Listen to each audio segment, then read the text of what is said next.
सत्यजीत रे, जिन्होंने बंगाली भाषा के सिनेमा में कई प्रतिमान गढ़े, वहीं हिंदी सिनेमा भाषा की वजह से उनकी प्रतिभा से वंचित रहा, क्योंकि वो अपने काम से किसी भी तरह का कॉम्प्रोमाइज नहीं करना चाहते थे। कोशिश उन्होंने जरूर की। जहां उन्होंने 1977 में प्रेमचंद की कहानी शतरंज के खिलाड़ी पर फिल्म बनाई।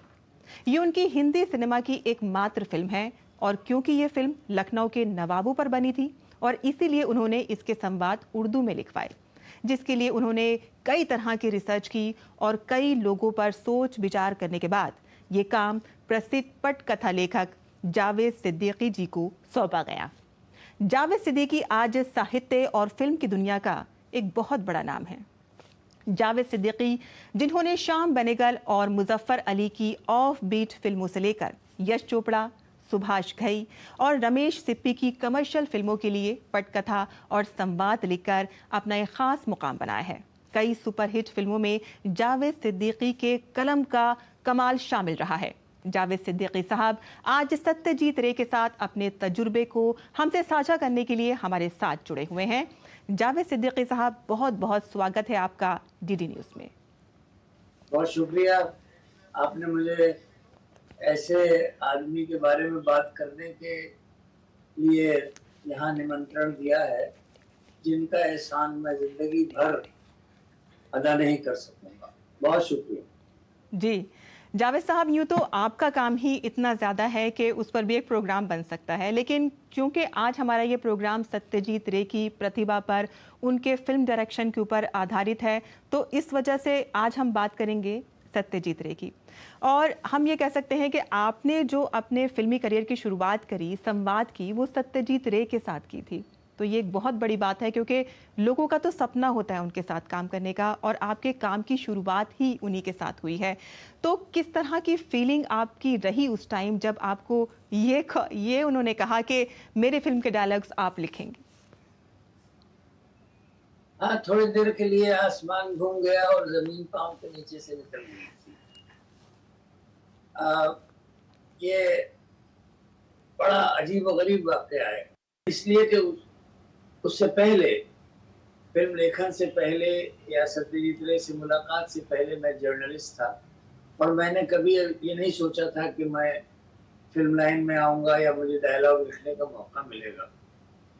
मेरी दोस्त शमा जैदी, जो शतरंज के खिलाड़ी की कॉस्ट्यूम डिजाइनर थी, उन्होंने मेरा नाम सत्यजीत रे को सजेस्ट किया, और सत्यजीत रे जब बॉम्बे आए तो उन्होंने मुझे मिलने के लिए बुलाया, और खुदा जाने उन्होंने मुझ में क्या देखा कि उन्होंने मुझसे कुछ ज्यादा सवाल भी नहीं किए, सिर्फ 2 सवाल किए कि मैंने सुना है, और वो एक बात मैं आपको पहले बता दूं कि वो इंग्लिश और बंगला के सिवा कोई दूसरी ज़बान नहीं जानते थे। तो उन्होंने मुझसे इंग्लिश में पूछा कि मैंने सुना है कि तुम बहुत अच्छे शॉर्ट स्टोरी राइटर हो। मैंने कहा, साहब, कोई आदमी अपने फन को खुद तो जज कर नहीं सकता। अगर आप चाहें तो मैं अपनी कुछ कहानियां तर्जुमा करके इंग्लिश में आपको दे सकता हूं, तो उससे और आप उसे देख लें। तो उन्होंने कहा कि no young man, I can see you and that's enough, and you are writing the dialogue for my next film. जी जावेद साहब, आपका ये मैं एक आर्टिकल पढ़ रही थी जिसमें आपने उनके साथ हुई मुलाकात का जिक्र किया है और किस तरह से वो शुरुआत हुई और बाकी आगे की कहानी आपने किस तरह से उनका साथ दिया। तो वो थी ये क्या आदमी था रे, इसको मैंने पूरा पढ़ा है। तो इसी से ही मैं आपसे कुछ सवाल करना चाहूँगी, जिसमें आपने शुरुआत में ही ये लाइन लिखी है कि ऐसी फिल्में, उनके फिल्मों के बारे में आपने लिखा है कि ऐसी फिल्में जो मैंने पहले कभी नहीं देखी थी। तो जाहिर सी बात है कि हम एक आपकी नज़र से जानना चाहते हैं कि उनकी फिल्मों में ऐसी कौन सी विशेषता आपको लगी थी जिसकी वजह से आज उनको एक महान निर्देशक के रूप में जाना जाता है। आप उनको किस तरह से देखते हैं? देखिए, मेरी मुराद ये थी कि उनकी जो फिल्में थी, वो पाथेर पंचली हो या अप्पू हो, अप्पू संसार हो, या अभिजान हो, या चारुलता हो, या और भी कुछ जितनी सारी फिल्में उन्होंने बनाई, वो उस वक्त की डगर से बिल्कुल अलग हटके थी। उस वक्त तक जितनी भी फिल्में बन रही थी वो लोगों को एंटरटेन करने के लिए बन रही थी। उसमें मार-धाड़ भी होती थी, गाने भी होते थे और रोमांस भी होता था, बहुत कुछ होता था और मेरा ख़्याल है अब भी काफ़ी कुछ वैसे ही हो रहा है।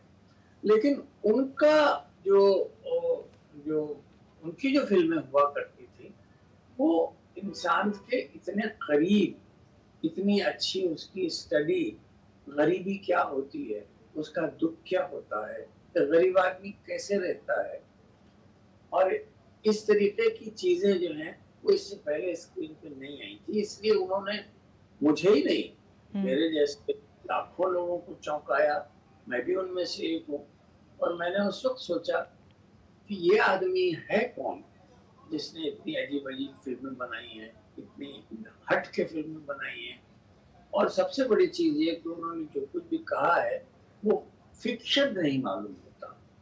वो ऐसा मालूम होता है कि ज़िंदगी का कोई वर्क़ उन्होंने उठा के आपके सामने रख दिया है और ये एक बहुत बड़ी चीज़ होती है, जो बहुत कम डायरेक्टरों को नसीब होती है कि वो ज़िंदगी को स्क्रीन के ज़रिए आपके इतने पास ले आएँ।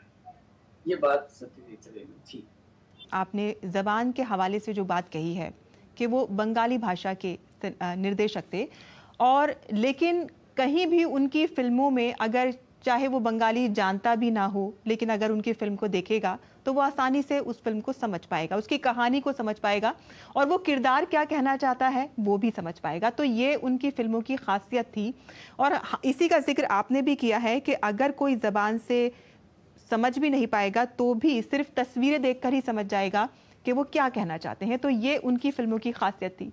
इस पे थोड़ा-सा रोशनी डालिए।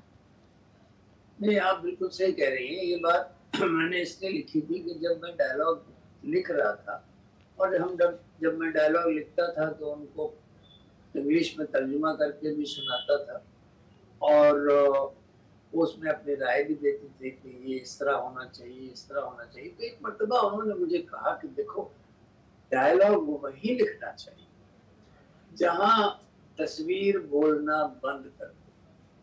क्योंकि तस्वीर खुद जो है वो एक डायलॉग है। वो बता रही है, अपने आप को कहानी को आगे बढ़ा रही है, कहानी कह रही है वो। तो वहाँ आपको संवाद की ज़रूरत नहीं है, वहाँ लफ्ज़ों की ज़रूरत नहीं है, क्योंकि तस्वीरों को लफ्ज़ों की ज़रूरत नहीं होती। लेकिन जहाँ आपको लगे कि तस्वीर से बात नहीं बन रही है, कहानी आगे नहीं बढ़ रही है, जब तक वहाँ 2-4-6 लफ्ज़ ना लिखे जाएँ, जिसे हम डायलॉग कहते हैं, तो वहाँ आप ज़रूर लिखिए। और ये जो गुरु मंत्र उन्होंने मुझे दिया था, ये मैंने आज तक मेरी जो 50 साल की तकरीबन फ़िल्मी ज़िंदगी है, जिसमें मैंने दर्जनों बल्कि सैकड़ों कहना चाहिए फ़िल्में लिखी, उसमें मैंने ये आज़माया कि खामोशी जो है, तस्वीर की खामोशी, वो भी बोलती है और इसलिए मैं वहाँ कभी डायलॉग नहीं लिखता, जहाँ उसकी ज़रूरत नहीं होती। सर, हिंदी सिनेमा में उनकी फ़िल्मों की कमी हमेशा से महसूस होगी और एकमात्र फ़िल्म उनकी शतरंज के खिलाड़ी थी, जिसके डायलॉग्स उन्होंने आपसे लिखवाए थे। बहुत ज़्यादा रिसर्च वर्क करते थे, बहुत मेहनत करते थे और कहीं पर भी कोई कमी नहीं छोड़ना चाहते थे। जब आपने उनके साथ काम किया तो उनको किस तरह का पाया? क्या आपको ऐसा लगा कि उन्होंने हिंदी भाषा की तरफ क्यों इतनी ज़्यादा ध्यान नहीं दिया? क्या उनको ज़्यादा ही परफेक्शन थे वो और आपने उनको कैसा पाया? जैसा कि मैंने कहा अभी कि मेरी फ़िल्मी ज़िंदगी तकरीबन 50 साल की है।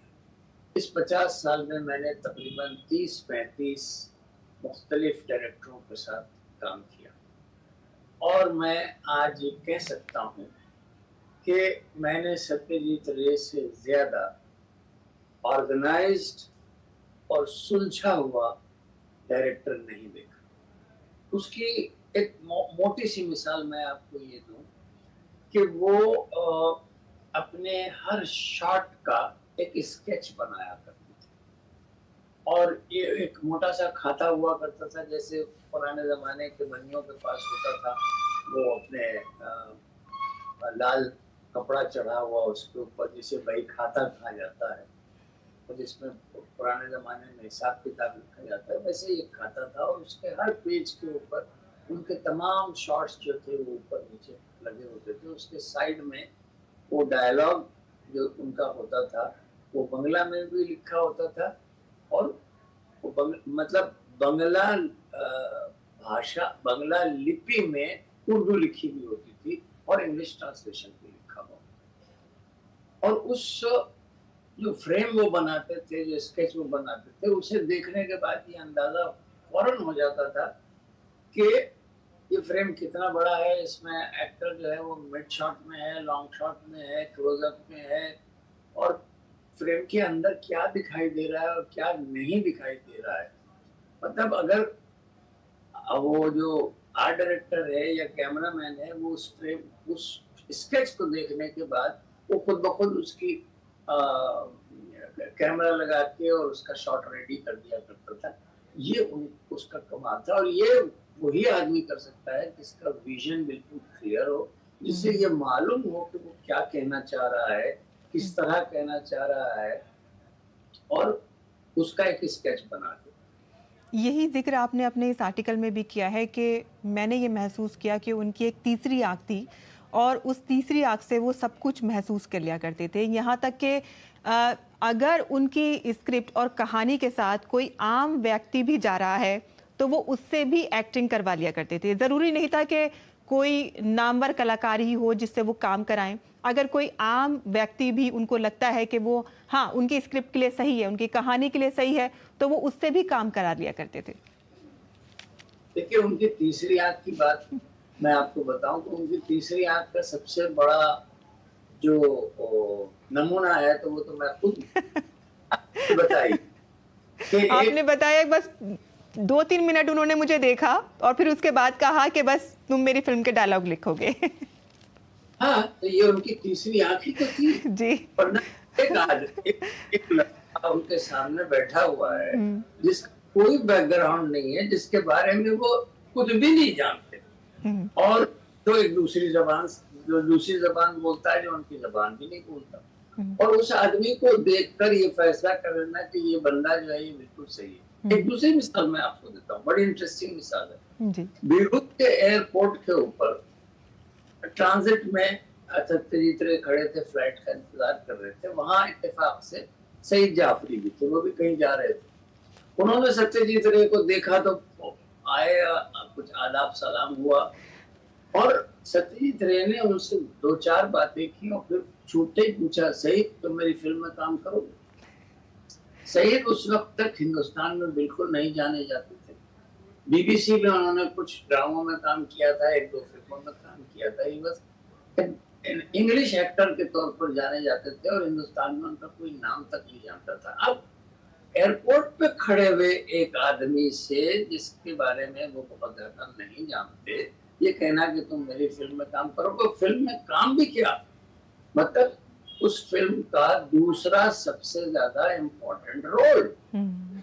तो अगर वो तीसरी आंख नहीं होती, आप मुझे बताइए कौन ये आदमी फैसला कर सकता है? हमारे यहाँ तो आज अगर छोटे से रोल के लिए भी किसी का सिलेक्शन होता है तो उसके इतने लुक टेस्ट के हाँ पूरा ऑडिशन होता है। एग्जैक्टली जी। ये कि उन्होंने तो बगैर ऑडिशन के सारे लोगों को हायर कर लिया, उनकी पता नहीं एक इसके लिए ये ठीक है।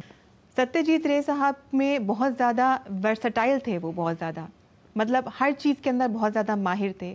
कैमरा हैंडल भी करते थे, कॉस्ट्यूम भी देखते थे, स्क्रिप्ट भी देखते थे, स्केच भी बनाते थे। तो इतनी और उनकी हर एक फिल्म जो थी वो अपने आप में अलग हुआ करती थी, यानी कि ये नहीं कि एक फिल्म है वो दूसरे से मैच कर रही है, हर फिल्म के अंदर कुछ ना कुछ खासियत होती थी। ये जो आपने वर्सैलिटी देखी है उनके अंदर, इसको आप किस तरह से देखते हैं? मेरा ख्याल ये है कि हर वो डायरेक्टर जो एक जिसे हम मुकम्मल डायरेक्टर कह सकते हैं, उसकी सबसे बड़ी मिसाल और सबसे खूबसूरत मिसाल सत्यजीत रे थे। वो एक मुकम्मल डायरेक्टर, मुकम्मल डायरेक्टर का मतलब ये है कि जो हर चीज जानता हो। जैसे मैं बार बार कहता हूँ कि उनका अपना एक विजन था। उन्हें मालूम था कि ये ड्रेसेस में ज्यादा दखल नहीं देते थे और शमा जैदी के ऊपर बहुत भरोसा करते थे, लेकिन ये कि वो कलर के बारे में जरूर राय देते थे, यहाँ ये कलर अच्छा रहेगा। मिसाल के तौर पर ये कि एक मरतबा उन्होंने मुझसे यूं ही कहा था कि आउटडोर में ग्रीन और ब्लू रंग जो है वो ज्यादा निखर के आते हैं। अब क्यों निखर के आते हैं मुझे नहीं पता, लेकिन ये कि उनका अपना विजन विजन था उनका अपना। जी। रहा है। लेकिन ये कि वैसा आदमी जो ए से लेके जेड तक अपनी फिल्म की हर चीज को जानता हो। एडिटिंग पे वो खुद बैठते थे, म्यूजिक के पीसेस खुद बनाते थे, स्क्रिप्ट खुद लिखते थे और आर्ट आर्ट आर्ट डायरेक्टर के मामले में बहुत खुशनसीब थे। बंसी चंद्र गुप्त के साथ उन्होंने काम किया, बंसी चंद्र गुप्त को मशवरे देते थे। वो कौन सा शोबा था जिसमें वो उनका एक विजन काम नहीं करता होता था, और इसीलिए जो सत्यजीत रे की जो फिल्में हैं वो दूसरी फिल्मों से बिल्कुल अलग हट जाती हैं। जी। हाँ। They are not made film, they are authored films. जी। तो जावेद साहब, बहुत बहुत शुक्रिया आपका दूरदर्शन के साथ जुड़ने का, और सत्यजीत रे के साथ जो आपके अनुभव थे वो आपने हमसे साझा किए, और साथ ही साथ उनके फिल्म निर्माण को लेकर आपने हमको बहुत अच्छी बातें बताई कि वो क्या ऐसा उनमें खासियत है जिसकी वजह से उनको एक महान डायरेक्टर की उपाधि हासिल हुई है।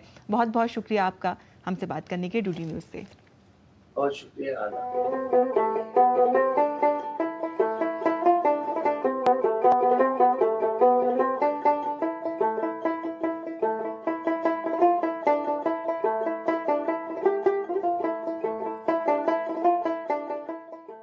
सत्यजीत रे भले ही आज इस दुनिया में नहीं हैं, लेकिन उनके द्वारा देखी गई दुनिया, उनका भरपूर रचनात्मक संसार हम उनकी बनाई फिल्मों में देख सकते हैं, जो आने वाली पीढ़ियों के लिए भी अनमोल खजाना है। आज की हमारी इस पेशकश में बस इतना ही। अनुमति दें